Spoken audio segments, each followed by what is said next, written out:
بسم اللہ الرحمن الرحیم۔ ٹرو سٹوری چینل میں خوش آمدید۔ سیدنا لوط علیہ السلام۔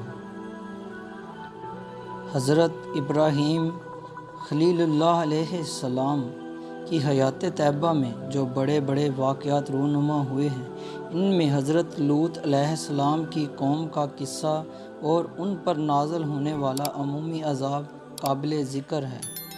حضرت لوط علیہ السلام کا سیدنا ابراہیم سے تعلق۔ حضرت لوط علیہ السلام باران کے بیٹے تھے اور باران طارق کے بیٹے تھے۔ اس لحاظ سے آپ حضرت ابراہیم خلیل اللہ علیہ السلام کے بھتیجے تھے۔ ہم پیچھے بیان کرتے آئے ہیں کہ حضرت ابراہیم، حران اور ناہور تینوں بھائی تھے۔ ایک قول کے مطابق حران وہی ہے جس نے حران شہر کی بنیاد رکھی، لیکن یہ قول ضعیف ہے، اس لیے کہ اہل کتاب کی روایت کے مطابق نہیں ہے۔ واللہ تعالی علم۔ شہر صدوم اور اس کے رہائش۔ حضرت لوط علیہ السلام نے اپنے چچا حضرت خلیل اللہ علیہ السلام کی اجازت بلکہ آپ کے حکم سے اس علاقے کو چھوڑا اور گور زغر کے علاقے صدوم شہر میں آباد ہو گئے تھے۔ صدوم اس علاقے کا مرکزی شہر تھا جس کے ساتھ زرعی زمینی اور گاؤں ملحق تھے۔ اس علاقے کے باشندے نہایت فاسق و فاجر، کافر، بدقماش اور سیرت و کردار میں سب سے بدتر تھے۔ راہزنی ان کا شیوہ اور مجالس میں نازیبا حرکات ان کا وتیرہ تھا۔ جو نازیبا حرکات و سر انجام دیتے تھے، اس سے ایک دوسرے کو منع بھی نہیں کرتے تھے۔ وہ بہت ہی قبیح فعل سر انجام دے رہے تھے۔ انہوں نے ایک ایسی بے حیائی کا کام شروع کر رکھا تھا جو ان سے پہلے بنی نوح انسان میں کسی نے نہیں کیا تھا، یعنی وہ اغلام بازی کرتے اور جنسی خواہش پوری کرنے کے لیے اللہ تعالیٰ نے جو اپنے نیک بندوں کے لیے عورتیں پیدا کی ہیں ان سے کنارہ کشی کرتے اور خواہشات کو پورا کرنے کے لیے مرد مرد کے پاس جاتا۔ حضرت لوط علیہ السلام نے انہیں خدائے وحدہ لا شریک کی بندگی کی دعوت دی اور انہیں حرام اور بے حیائی کے کاموں سے منع فرمایا، لیکن وہ اپنی گمراہی و سرکشی پر قائم رہے اور اپنے فعال قبیح اس طرح سر انجام دیتے رہے۔ سو اللہ تعالیٰ نے بھی انہیں ایسے عذاب سے دوچار کیا جس کو ٹالنا اور جس سے واسطہ پڑنا ان کے وہم و گمان میں بھی نہ تھا۔ پھر اللہ تعالیٰ نے انہیں جہان بھر کے لیے نمونہ عبرت بنا دیا۔ قوم لوط اور ان کی تباہی کا ذکر قرآن مجید میں اللہ تعالیٰ نے اپنی روشن اور واضح کتاب میں متعدد مقامات میں اس قوم کے واقعات ذکر کیے ہیں۔ چنانچہ سورۃ الاعراف میں ارشاد باری تعالیٰ ہے۔ سورۃ الاعراف آیت نمبر 80 سے 84 تک۔ اور ہم نے لوط کو بھیجا جبکہ انہوں نے اپنی قوم سے فرمایا کہ تم ایسے فاحش کام کرتے ہو جس کو تم سے پہلے کسی نے دنیا جہاں والوں میں سے نہیں کیا، یعنی تم مردوں کے ساتھ شہوت رانی کرتے ہو عورتوں کو چھوڑ کر، بلکہ تم حد سے ہی گزر گئے ہو۔ اور ان کی قوم سے کوئی جواب نہ بن پڑا۔ آپس میں کہنے لگے کہ ان لوگوں کو تم اپنی بستی سے نکال دو، یہ لوگ بڑے پاک صاف بنتے ہیں۔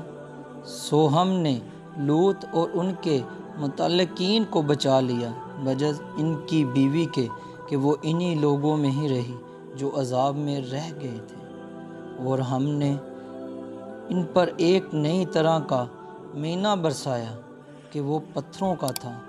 سو دیکھ تو صحیح ان مجرموں کا کیا انجام ہوا۔ قوم لوط کا رویہ۔ حضرت لوط علیہ السلام نے جب صدومیوں اپنی قوم کو اللہ وحدہ لا شریک کے حضور سجدہ ریزی اور ان فحش حرکات سے باز آنے کی تاکید کی جن کا ابھی آیات قرآنیہ میں ذکر ہوا، تو انہوں نے آپ کی دعوت کو ٹھکرا دیا۔ پوری قوم میں سے ایک آدمی بھی ایمان لانے کے لیے آمادہ نہ ہوا۔ جن قبیح حرکات سے انہیں منع کیا جاتا، اس سے رکنے کی بجائے ان حرکات پر مزید ڈٹ گئے اور اپنی گمراہی اور سرکشی سے ذرا بر بھی باز نہ آئے، بلکہ سب نے مل کر پختہ عزم کر لیا کہ معاذ اللہ حضرت لوط علیہ السلام کو ملک بدر کر دیا جائے۔ حضرت لوط علیہ السلام جب اس قوم کو خطاب فرماتے تو بے عقل یہی جواب دیتے: لوط کے گھرانے کو اپنی بستی سے نکال دو، یہ لوگ بڑے پاک باز بنے پھرتے ہیں۔ انہوں نے مداح و ستائش کے انداز میں مذمت کرتے ہوئے اللہ کے نبی کو دیس نکال دینے کی قرارداد پاس کی۔ اس گفتگو کی وجہ صرف ان کی سلام دشمنی اور کفر پسندی تھی۔ قوم انتہا درجے کی بے حیائی میں مشغول رہی تاکہ حضرت لوط علیہ السلام وہاں سے نکلنے پر خود ہی مجبور ہو جائیں۔ دشمنی اور حسد کی بنا پر نازیبا کلمات سے ذہنی اذیت دیتے رہے۔ بالآخر اللہ تعالیٰ نے حضرت لوط علیہ السلام کی بیوی کے سوا باقی افراد کو پاکیزہ زندگی عطا فرما کر بطریق احسن وہاں سے نکال لیا۔ حضرت لوط علیہ السلام نے اپنی قوم کا ہمیشہ کے لیے وہیں چھوڑ دیا۔ حضرت لوط علیہ السلام کے وہاں سے تشریف لے جانے کے بعد اللہ تعالیٰ نے اس بستی کی موجیں مارتا ہوا بدبودار سمندر بنا ڈالا، جو در حقیقت ان پر بھڑکتی ہوئی آگ، جھلسا دینے والی گرمی اور بہت کھارا پانی تھا۔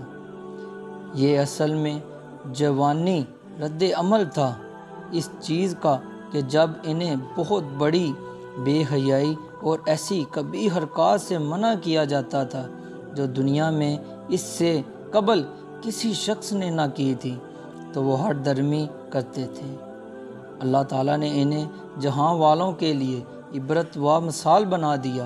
غلام بازی اور حضرت لوط علیہ السلام کو ستانے اور اذیت دینے پر ہی بس نہیں کرتے تھے، بلکہ مسافروں پر ڈاکے ڈالنا، دوستوں سے خیانتیں کرنا اور اپنی نجی مجلسوں میں بیہودہ گفتگو کرنا اور فضول مجلس سجائے رکھنا ان کا روزمرہ کا معمول تھا۔ ان مجلسوں میں طرح طرح کی باتیں اور حرکتیں کرنا اور فحش قسم کی قصہ گوئی کرتے ہوئے راتیں گزار دینا ان کا مستقل معمول بن چکا تھا، یہاں تک کہ اتنے بے حیا ہو چکے تھے کہ دوران مجلس گوز مارنے، آواز سے ہوا خارج کرنا میں ذرا بھی شرم محسوس نہ کرتے۔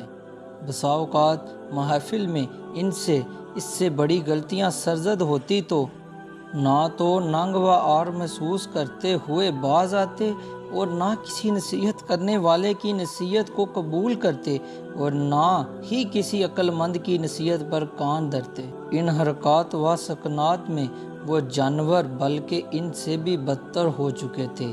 زمانہ گزشتہ میں کی جانے والی داستاں غلطیوں پر نادم ہوئے زمانہ حال میں اپنی خباشتوں سے باز آنے اور مستقبل میں اپنی حالت بدلنے کا فی الحال ان کا کوئی ارادہ نہ تھا۔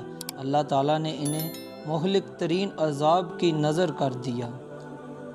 عذاب کا مطالبہ، قوم لوط کی تباہی۔ ان نہجاروں نے خود اپنے نبی سے کہا تھا: ہم پر اللہ کا عذاب لاؤ اگر تم سچے ہو۔ سورۃ عنکبوت آیت نمبر 29۔ جس دردناک عذاب سے انہیں چکنا کیا جا رہا تھا، ان بدبختوں نے اسے لانے اور اس کے وقوع کا مطالبہ خود ہی کر دیا۔ تب ان کے نبی حضرت لوط علیہ السلام نے بارگاہ ایزدی میں دست بددعا کرتے ہوئے عرض کی: اے تمام جہانوں اور تمام رسولوں کے اللہ، ان فساد پھیلانے والے لوگوں پر میری مدد فرما۔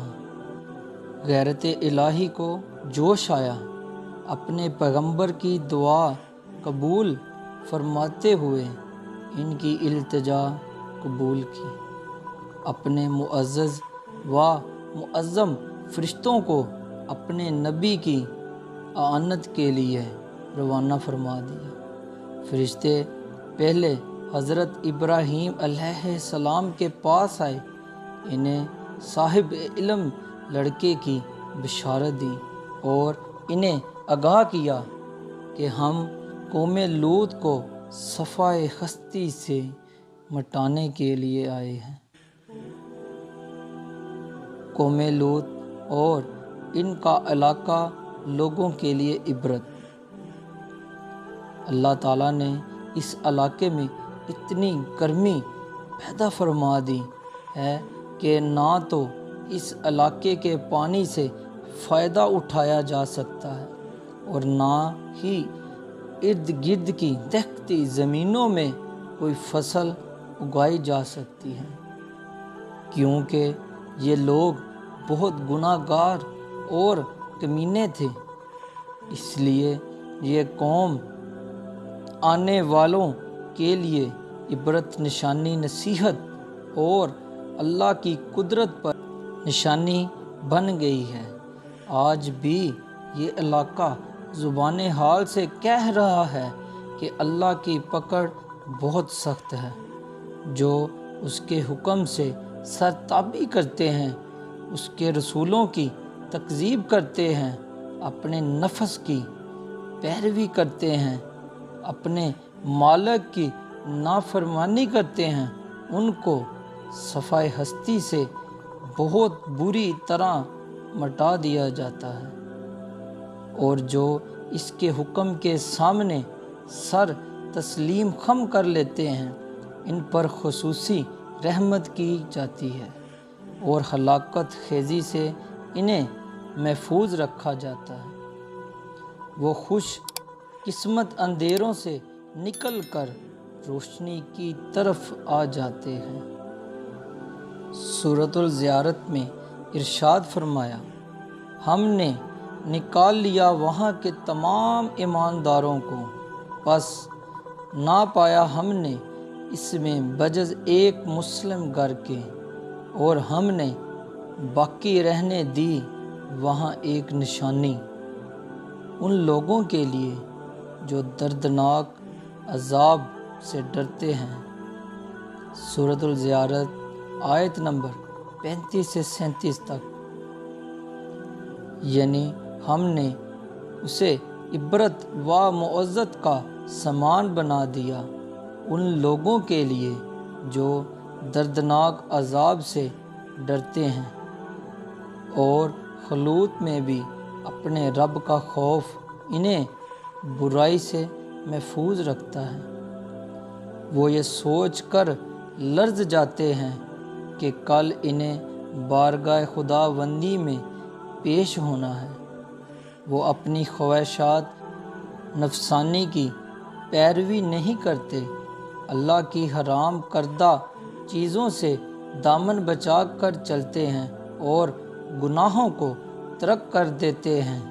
جب وہ ان نشانات کو دیکھتے ہیں تو خوف کے مارے کانپ جاتے ہیں کہ کہیں انہیں بھی حضرت لوط علیہ السلام کی قوم کا عذاب نہ آئے، کیونکہ جو ان کی روش پر گامزن ہوتا ہے وہ انہی میں شمار کیا جاتا ہے۔